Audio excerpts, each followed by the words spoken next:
Yo guys, this is Reinhardt and this video is gonna be about Unholy RPG Master. So without further ado, let's get started on what to do as Unholy DK in RPGs. And it's actually, the playstyle is very similar when it comes to 3v3 with a few exceptions.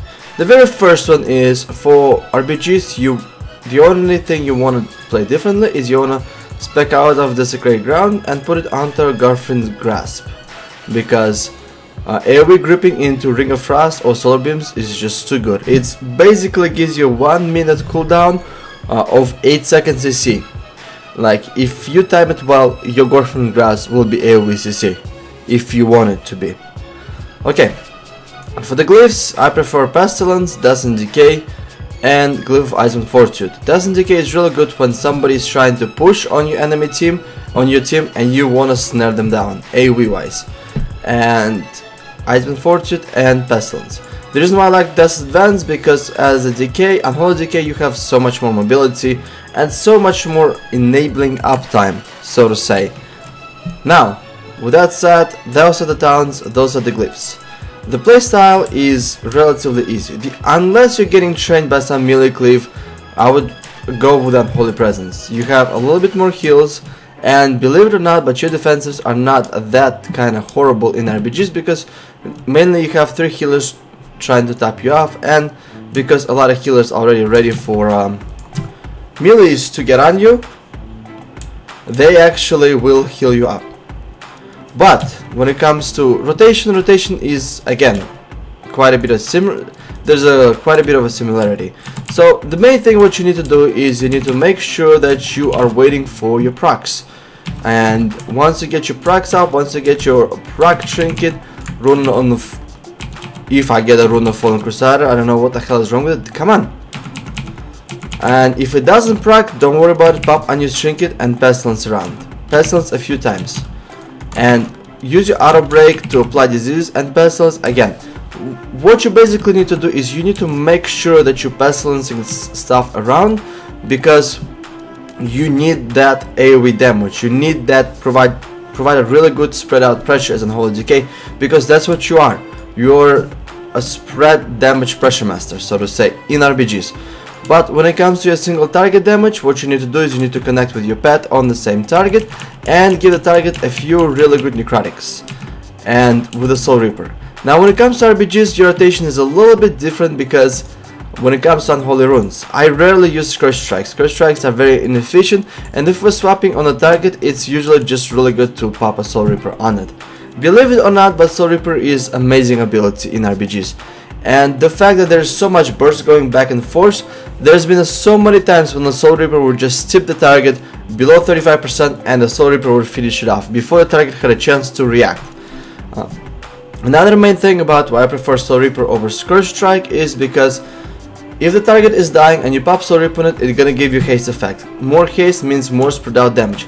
Once you get another 2 of your procs, Fallen Crusader, and activate it, go ahead and activate your Glove Enchant if you're Engineer. Again, reapply all your diseases. And the way you need to reapply your diseases is you need to be very generous with them. Absolutely, sometimes you might have to go from target to target to reapply it all over the place. Make sure that everything on the field is dotted, completely dotted. Now, when it comes to people saying the Frost Decay do more damage, it is absolutely inaccurate. Unholy, a good Unholy will do more damage, will do more spread out damage. Killing Blow capability, I would say both are almost on the same ground. Maybe Frost Decay has a little bit better killing capability on a single target because of their humongous burst. Now there's a few tips and tricks here I want to show you guys when it comes to your rune management. Okay, so let's get started here really quickly. So sometimes when you just completely go full mango and provide as much pressure as you possibly can, go ahead and Blood Bowl stuff around. And when you move, you can Blood Bowl from existing target to the other target as well. Now here's another trick. If I convert this Frost rune right now, I'm gonna show you guys another trick. Let's see, you have a semi-stick as 8 stacks. So I'm gonna use a Frost rune and I'm gonna convert it to a Blood runes. Now I have 4 Blood runes here. And what you can do after that is you can just Blood Bowl around. And when you Blood Bowling the Frost Death runes the frost runes that been converted to a death runes, if you blood boil that death rune, it's still gonna keep a death rune. So you virtually can be a frost decay with the 4 blood bowls, except for blood bowl will do a little bit less damage, but on the other hand, your disease will do a whole lot more damage than a frost decays. Pretty nifty trick, guys. Take a look at it again. I have a frost runes here, and those are frost runes when they convert to a death runes. If I'm blood boiling on those death runes, they are keeping to be a death runes as well. Now here's another neat trick. If you happen to use your frost runes, go ahead and activate those. Activate them as death runes again. So that's the main thing what you need to watch out for. If you need to do a chain of ice to snare the targets down, no problem at all, but make sure that you use your blood taps correctly to convert your frost runes into a death rune so you can do more and more blood bowls. And when you're doing a hard swap to a target, first of all, make sure you're spreading out a lot of aids around, and if you're converging on a target, just give it a plenty of necrotics. Plenty of necrotics and the soul reaper, and the stuff will finish up the job. And while you're at it, give somebody else more pestilence and more disease love. So that's kinda it, to be honest. It's a ballpark. For those who wanna know the in-depth rotation and the Unholy Pressure Master, I have another video that's gonna be annotated at the end of this video. So check it out, because a lot of questions been asked about that. This is Unholy RBG guide where I showed you guys what to do. The last thing I wanna say a few things here. Use your Unholy Frenzy on yourself, don't use it on anybody else, because you will need that faster rune conversion. Use your abilities smart.